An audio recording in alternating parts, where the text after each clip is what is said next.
तो आज हम इस वीडियो में जानेंगे कि स्टीरप्स जो हम लोग यूज़ करते हैं किसी भी बीम और किसी भी कॉलम में, वो क्यों यूज़ करते हैं। स्टीरप्स एक स्पेसिंग पर ही क्यों दी जाती है, कहीं भी दिया जा सकता है, पर उसका एक प्रॉपर स्पेसिंग होता है और उसका एक मेन रीज़न होता है उसे प्रोवाइड करने का। तो उसे क्यों दिया जाता है, क्यों प्रोवाइड करते हैं, वो आज हम इस वीडियो में जानेंगे। क्या है स्टीरप्स क्यों हमारे बीम और कॉलम में दिया जाता है। तो सबसे फर्स्ट पॉइंट हमारा क्या होता है कि वो जो होता है प्रोवाइड करता है, स्टीरप्स हम प्रोवाइड करते हैं to hold the main bar. ये जो हमारा मेन बार है, किसी में ये मान लीजिए एक बीम है, इसका एक ये मेन बार, ये जो हमारा हॉरिजॉन्टल बार होते हैं चार, दो टॉप में दो बॉटम में, उसे प्रॉपर तरीके से होल्ड करने के लिए हम स्टीरप्स प्रोवाइड करते हैं। ठीक है। जो सेकंड पॉइंट हमारा होता है वो है to provide the stability. Hold करेगा इस चीज़ को, तो क्या होगा, इसे स्टेबल बनाएगा, एक जगह पर टिका के रखेगा, वो सेम चीज़ है।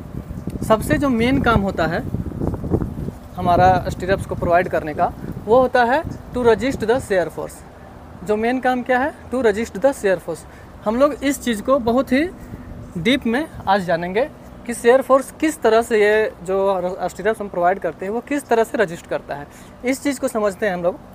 मान लीजिए कि ये कोई बीम है या कोई पार्टिकल है, इस पर क्या होता है, शेयर फोर्स किस तरह से एक्ट करता है वो देखते हैं। शेयर फोर्स क्या होता है, शेयर फोर्स एक टेंजेंशियल फोर्स है। ये हो गया मेरा शेयर फोर्स। शेयर फोर्स एक टेंजेंशियल फोर्स है जो किसी भी सरफेस पर और किसी भी सेक्शन पर एक्ट करता है इक्वल और अपोजिट डायरेक्शन में। ये क्या है, अपोजिट डायरेक्शन में होगा, एक इस साइड तो एक इस साइड। इस चीज़ को समझिए, जब ये टेंजेंशियल लगेगा शेयर फोर्स, तो ये क्या करेगा, इस चीज़ को इधर खींचने की कोशिश करेगा और ये कॉर्नर को इधर ऐसे खींचने की कोशिश करेगा। तो ये किस तरह का डायग्राम बनेगा, ये देखिए, ध्यान से देखिएगा थोड़ा, कुछ इस प्रकार का डायगोनल बने हमारा हो जाएगा। ये देखिए, ये क्या हो जाएगा, ये इधर खींचेगा, ये कॉर्नर इधर खींच जाएगा और ये इधर। Shear force equal and opposite direction में जब एक्ट करेगा तो ये इधर खींचेगा और यहाँ पर हमारा क्या हो जाएगा, इस जगह पर क्रैक डेवलप होगा। क्या हो जाएगा, क्रैक आ जाएगा। जब क्रैक आ जाएगा तो प्रॉब्लम होगी, बीम डैमेज होगा और स्ट्रक्चर जो है वो फेल हो जाएगा। तो उसी चीज़ को प्रिवेंट करने के लिए हम क्या करते हैं, इस चीज़ को, ये क्रैक डेवलप ना हो, उसे हम लोग क्या करते हैं, एक रेनफोर्समेंट प्रोवाइड करते हैं। क्या करते हैं, रेनफोर्समेंट प्रोवाइड करते हैं। इसमें रेनफोर्समेंट प्रोवाइड करते हैं। प्रोवाइड किसके फॉर्म में, स्टीरप्स के फॉर्म में। स्टीरप्स के फॉर्म में हम लोग क्या करते हैं, रेनफोर्समेंट प्रोवाइड करते हैं इस चीज़ को प्रिवेंट करने के लिए। और यही अगर इस साइड से भी लगेगा, ऐसा लग रहा है, पहले इधर से लगा, फिर इस चीज़ को देखते हैं। जब हमारा डायरेक्शन चेंज होगा शेयर फोर्स का, ये इस साइड से जब हमारा लगेगा तो ये क्या होगा, ये इस चीज़ को नीचे खींचने की कोशिश करेगा और ये ऊपर खींचने की कोशिश करेगा।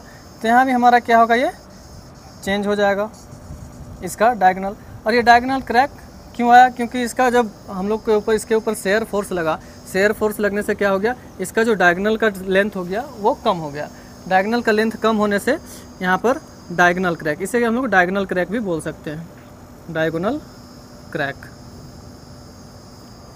और ये क्यों आता है, तो due to reduction of diagonal.